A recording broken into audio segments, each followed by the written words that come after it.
ബൈബിളിൽ പറയുന്ന ആളുകൾ ശരിക്കും ഹിസ്റ്ററിയിൽ ഉണ്ടായിരുന്നതാണോ അതോ ഇത് വെറും റിലീജിയസ് സ്റ്റോറീസ് മാത്രമാണോ? Let's talk about one name today, Pontius Pilate, പൊന്തിയസ് പീലാത്തോസ്. യേശുവിനെ ചോദ്യം ചെയ്ത Roman governor. I find no fault in him എന്ന് പറഞ്ഞതിന് ശേഷം ക്രൂസിഫൈ ചെയ്യാൻ ഓർഡർ കൊടുത്ത authority. For a long time, some people thought that Pontius Pilatus വെറും ഒരു മെയ്ഡ് അപ്പ് ബിബ്ലിക്കൽ ക്യാരക്ടർ ആണെന്ന്. എന്നാൽ 1961 സിസേറിയയിൽ ഒരു എക്സ്കവേഷൻ ചെയ്തപ്പോൾ ഒരു സ്റ്റോൺ ഇൻസ്ക്രിപ്ഷൻ കിട്ടി. അതിൽ ക്ലിയറായി ഇങ്ങനെ എഴുതിയിരിക്കുന്നു: പോഞ്ചിയസ് പീലാറ്റസ്, prefect of ജുഡേയ.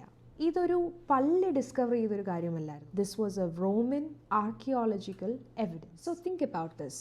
If Bible mention ചെയ്തിരിക്കുന്ന ഒരു പൊളിറ്റിക്കൽ ലീഡർ റിയൽ ആണെന്നുണ്ടെങ്കിൽ, അയാളുടെ ടൈറ്റിൽ റിയൽ ആണെങ്കിൽ, ആ കറക്റ്റ് പ്ലേസ് ആണ് mention ചെയ്തിരിക്കുന്നതെങ്കിൽ, then this is not a random storytelling.